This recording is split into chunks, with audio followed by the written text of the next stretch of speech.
have to sit. If the market in Accra is not, Ghana is big, oh. So if the market in Accra, you think that you've exhausted it, you can move elsewhere. Like me, I go online and I talk to promoters outside Ghana.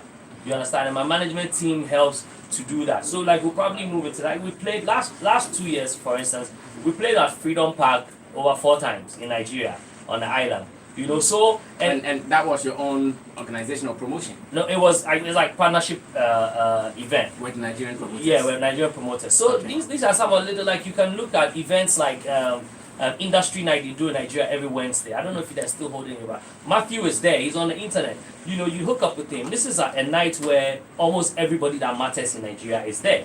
So you go, you show them what you have. If they love you, they'll definitely fly with you. You know, like I have friends in Zambia, like J Rocks. He's my friend. He has a promoter. Recently, I was talking to a guy in Uganda. I said, "What can we do? Like, how can we, you know, push ourselves there?" He said, "The only thing is doing an exchange, something. So if you can host us here in Ghana, we would host you there." So I said, "Yeah, I can host you with or without the resources. We must find it and do it." You know, so yeah, I don't think that I just have to be recording, getting a hit, putting it out, and the hate has come, hate after hate. What else can God do for you? You know, you have to push, you have to do the rest. His name is Trigmatic and I am Sammy Flex. We're having a chat on the Showbiz Agenda. We just started, we just started because we have more to say. And let's talk about the premium now Trig has put on his performance. Yeah. Anytime I think the last time we watched you was at the plus 233. Yeah. That was the last time I watched. I know you've been playing. Yeah. But then you've put premium on live performance. Yeah. What does it mean to you and the other artists who might not be doing same? Well, I think that for me, it gives me room to add a bit more to the original song, you know, which is on the tape. For instance, I can do renditions, I can break some parts of the song and put some feel or some vibe in there. I can connect with the audience when I'm doing live. I can invent new sound. And even with this remix, most of it was because we had performed it this particular way for a while, you know. So when we moved to the studio, it was easy. It was like, Charlie, the way do and when we perform, let's record it like that, and then so live gives you a big edge over, you know, your competitors. And I think that it's very experimental. There are times where yes, you have your flaws, you make mistakes, but it doesn't. I mean, when I started.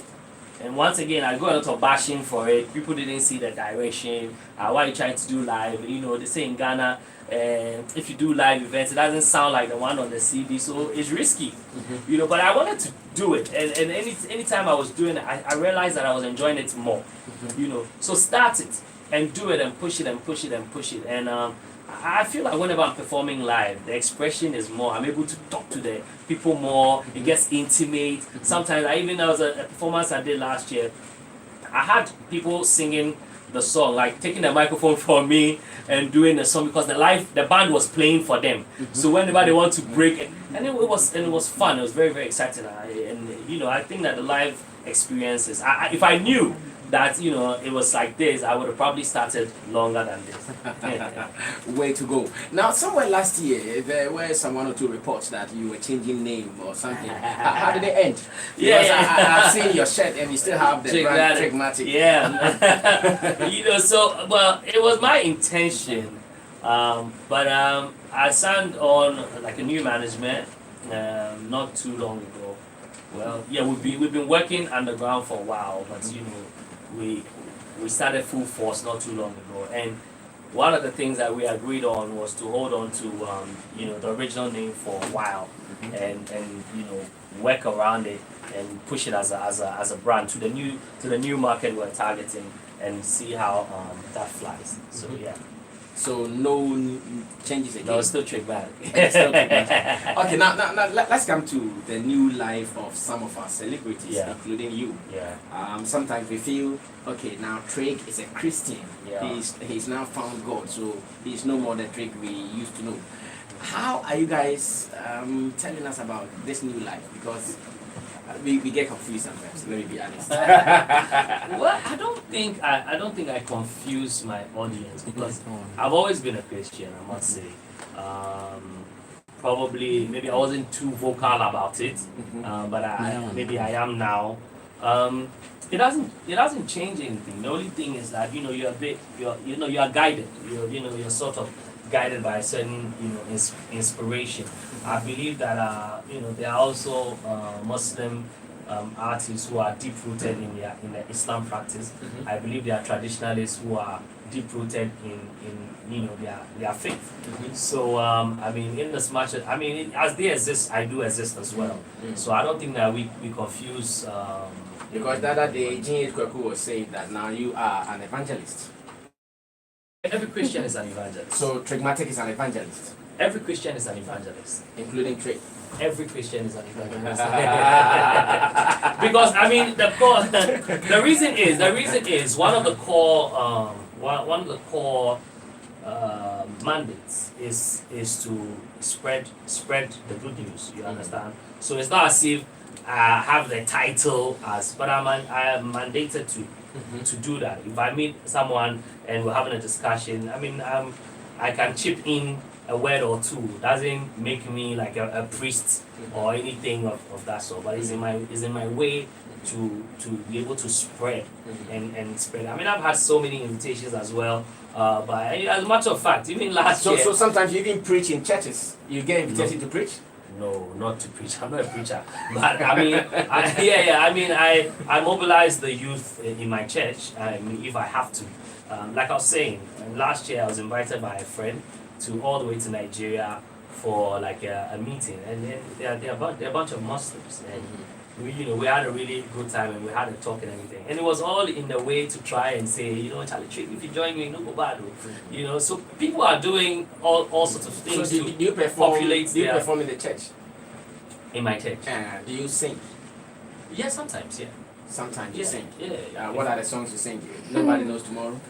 Well, my songs are songs that I can perform in the church. So when you sing in the church, do you sing your songs or you sing other gospel songs? The thing with me, I do more than singing in my church. I'm a youth leader in my church. So, like I said, I do youth mobility.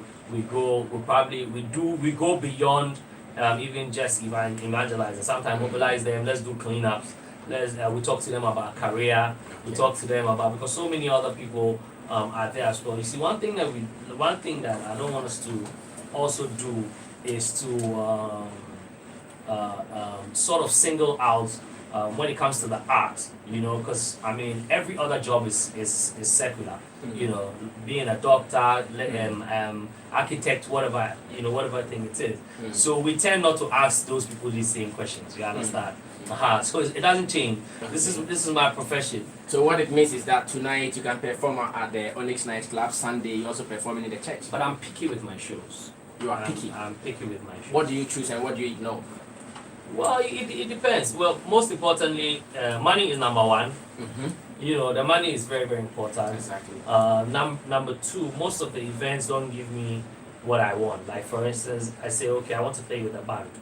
I want to play with them. It's very technical. They are not, when I say I'm picky, it's nothing, it's very technical. Okay. And most often they say, oh, but we don't want a live.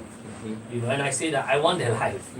So if you cannot, help, even if it's just acoustic, I prefer that. And let's do like a mashup with the DJ and still have maybe my guitarist or my drummer in the back, and then they'll still say no. I can't compromise. If you can't, then I can't. I want to believe you are still doing active radio. Yes. How does it feel when one is a musician on radio? On his platform, he plays his song, but then he monitors other platforms and they are not giving him that rotation. I've heard and Dusty talk about this. Black Rasta talks about this. So I want to know what Trig will also tell me, because yes, on your platform, maybe YFM, yourself or other colleagues there will play, but maybe you tune into Xylophone FM and I'm not playing it. That's how does it make you feel when you know that anytime when you go on air, you play other promoting other songs? Yeah, I'll call you. I'll call you to play it. People pick what they want to play, especially on radio. When I sit behind the console and I'm vibing with a DJ, Charlie, sometimes he feels like he wants to play within a certain BPM range, and I can't push him so much. It doesn't make me feel any type of way. I'm a very big-hearted person. You know, I'm not really bothered by what people feel or think, or so I'm not really bothered. You understand? But I believe that when the time is right, everybody is gonna play it. You understand? I've been on radio before and I still had Nobody Knows Tomorrow as one of the biggest songs in 2010, 2011. My song with Raquel IJ came in 2013, 2014 and it was big and I was still on radio. You know, so if it's the people's choice, they will play it. You know, you understand? So me, I'm not bothered. So have you given a tip to any radio presenter to play your song before? No, I wouldn't say that. I don't want to call it payola. That's why I said a tip. No, but your brother, you have to know that I've been around for a minute. You know, so my relationships with them count. You know, my relationship with them count. Some of them too, Charlie, you do like they know that they have artists too. So they are forced to play. But I don't want to believe that it's that. I believe that we have a good. I believe in relationships. So I feel like if I do bring my song, they play it because of the good relationship they have with me. Like Andy, sometimes he calls me, you know, Charlie, I heard the song on this platform, but why don't we have it?